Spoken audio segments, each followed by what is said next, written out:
Hi guys, welcome back to this week's episode of Ryder Realty's podcast. Today I'm here with Esta Ryder and Ashley Beaudry, and we're going to be talking about what you can expect if you are wanting to buy a manufactured home. So Ashley, we had you come on because you have done several of these lately, and you have become our resident expert on manufactured homes and the financing, and a lot of that was just through your own research and helping your clients, which is great how you went above and beyond to get everything answered. So you've become our resource. So we wanted to bring you here. So let's start with, you had a listing that was a mobile home and a mobile home park. That's kind of how all of this started. Mm-hmm. So if you have somebody looking for a mobile home that they want to buy, what would you say to them first? Which is what we tell all of our buyers first. We'll get pre-approved. Yeah, exactly. So that's kind of a trick question. Yes, get pre-approved.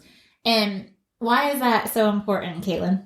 It's important because your options when you're buying a manufactured home are different than your options when you're buying a traditional home. The manufactured homes are more like a car sale if they're not on a foundation or if they're in park setting, and that changes the options you can have. Do you think that your seller realized, because it sounds like when they bought it was a relatively smooth transaction. They bought it new, I believe, correct? Mm-hmm. Yeah, so straight from the manufacturer, mm-hmm. which I think might be a little bit of a smooth process. That manufacturer presumably helped with financing. Were they surprised that not all banks finance mobile homes? What was their thought there? Yeah, I mean, we were all surprised because also we were kind of hoping to use and reach out to the lender that they were dealing with, but there was like a shift in name with the companies and things like that, and then they weren't offering that. So we had to start from square one, where I had to use my resources and talk to actual management offices at other parks to see what they could offer me in advice when it came to lenders and banks that did that if there wasn't in-house financing on the park. And you did a great job of reaching out to people who would be a good resource. And so that's when we found out about kind of the in-house financing that some mobile home parks offer. And what would you say to people looking for that? I guess the main thing would be that not every park does it. Did you find it was more bigger parks or just certain parks, or did you not really was there not really an easy answer for that? Not really an easy answer, but the woman I spoke with that shared that with me, the reason why she told me they switched to in-park financing was because people were having such difficulties finding lenders and banks that would finance for a manufactured home there. So I know that's why they made the switch, but I didn't really look into if it was bigger parks or whatnot providing that. So your buyer was that purchased the mobile home was eventually able to get financing for their mobile home at a bank. Yes. 21st Century is well known for financing for manufactured homes and parks. And their down payment, was it 20%? Yes. Okay. How long did it take to close it? Was it kind of the same time frame as a traditional house sale, or was it shorter or longer? I want to say we were pretty close to the average close. We had some hiccups and stuff when it came to paperwork and things like that, but otherwise we stayed in the 30 to 40 day range. So the other thing that, not a bad thing, it's just a lot of the mobile home parks, the buyer has to be park approved. So what did that look like for you guys? What did they ask? Was that a requirement for your sale? How did that look? Yeah, they had to fill out an application with the park. I personally do not recall at the top of my head all the questions. I just kind of glanced it over and sent it to them, to the buyer, and they filled that out and they sent it on their way to them and they went through it to get it approved. I have a question. Did you have an appraisal on your transaction? For the manufactured home, was there an appraisal? Yes. Okay, so I also did a deal that had that appraisal too.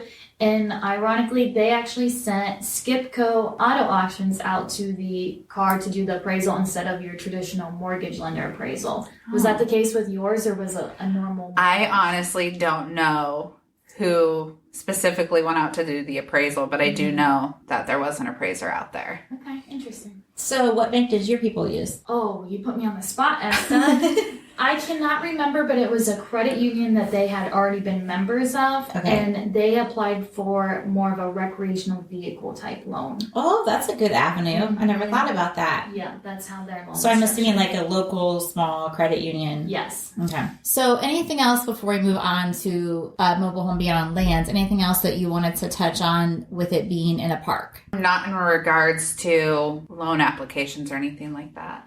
Okay. And I love that your sale was successful and everybody was happy and they all have their new places, and that's awesome. Yes, it is. So now let's move on to our manufactured home that's on land.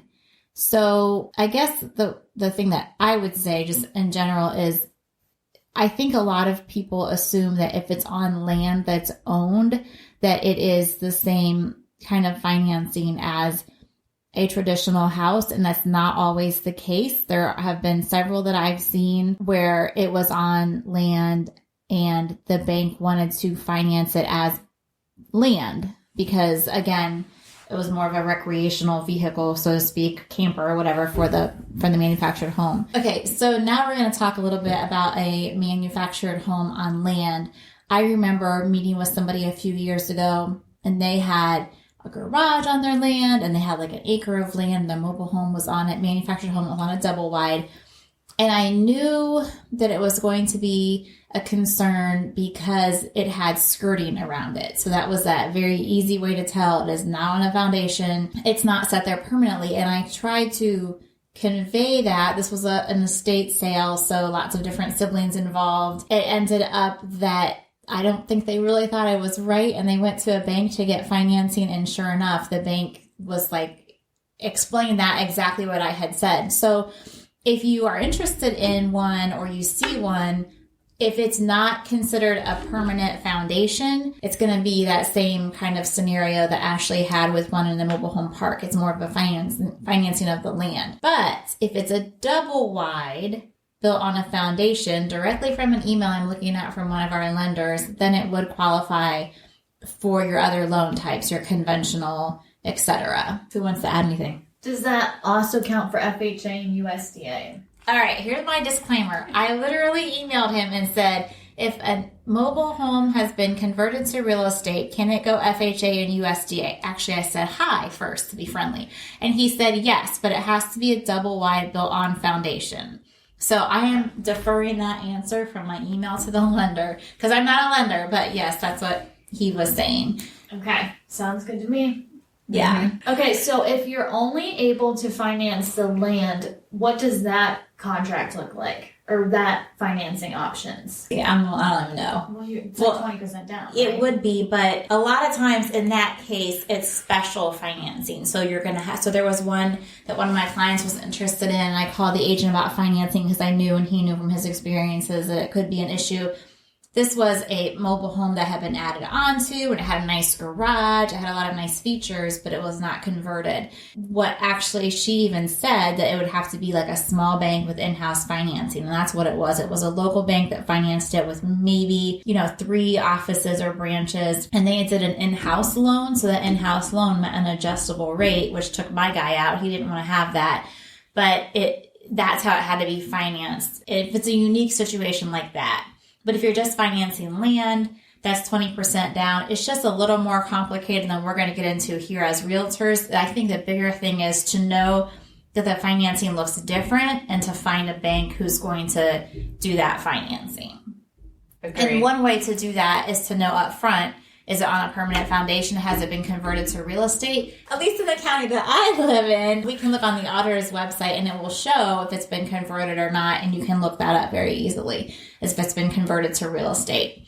So I guess just like everything else, the main thing is, okay, here's a little bit of tidbits to make you realize there's a difference. So that way, if you have a bank approval for an FHA loan and then you find a mobile home that you just love in a mobile home park, we're giving you enough information for you to see that, okay, that's not going to work. So now I'm going to call my bank, see who they would recommend for financing, or I'm going to let my realtor know and she can help me find financing. Because you, Ashley, were the reason your person was able to find financing because you did a lot of legwork to find a bank that would make that happen. Mm-hmm. So I think that instead of trying to do it on our own as buyers, is talking to our realtor to have them help us, or talking to our lender and saying, hey, this is what I want to do. Will that work? I think that the key is always communication. Would you agree? Oh, yeah, definitely. So I always like to tell stories. I remember when I took real estate classes, the thing that helped me learn the most was people's stories. So people who were teaching the class.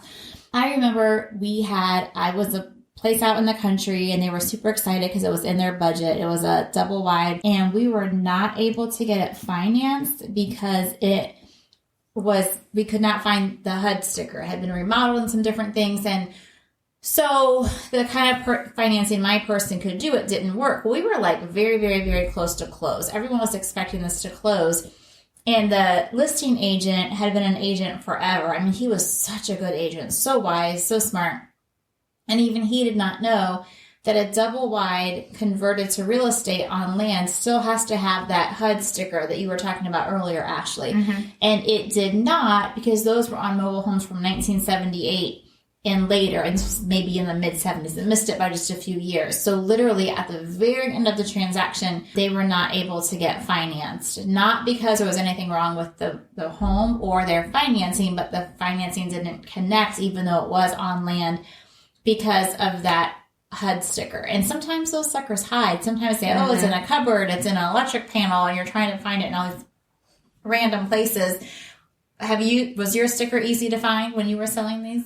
Honestly, I had to have my sellers look for it. And I was going to state on here, Katelyn and I actually looked at each other because we talked about the HUD sticker before we started recording. So I was just going to add in there for anyone that doesn't know what that means. It has the year, make, size, and serial number of the manufactured home that you're looking at. But to get back to what I was saying, I honestly don't know where they found it. I had to message them to send me a picture of it. So I don't recall where they actually found it for me. And I think when they're newer, it's easier. Like your mobile home was a newer one because, if it's 25 or 35 years old, they might have done remodeling or redone kitchens or whatever. And then you're like, ugh, where do I even start looking? So that worked out well. Yeah. I think that was All right, guys, thank you for tuning into this week's episode. Thank you so much, Ashley, for coming and sharing your knowledge with us. Thank you, Esta, for your input. We appreciate you guys listening so much. We ask you to like, subscribe, share, give us some comments on what else you'd like us to talk about, and we'll see you next week.